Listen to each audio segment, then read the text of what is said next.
And today, the stock market closing out its worst first half of the year since 1970. Stocks falling across the board on the final day of the second quarter as inflation remains stubbornly high, most noticeably at the pump, even as OPEC decided today to ramp up crude oil production.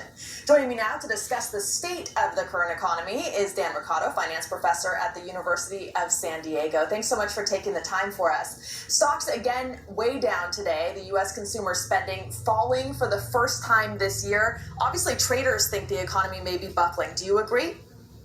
Yeah, hi, Rebecca. Good to be back with you. It sure feels that way, doesn't it? So consumers are finally starting to feel the pinch of these higher prices and react by pulling back a little bit, just buying less stuff, going out to dinner a little less, and that sort of thing.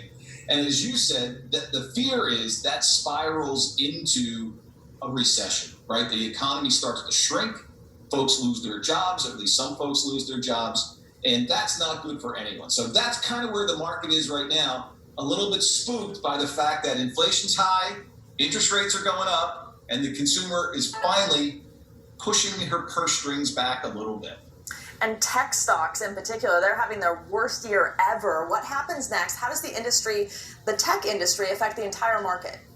That's a great question. So tech has been a leader the last 2-3 years in the market, but there's really two types of tech companies. Tech companies that make money, tech companies that burn money.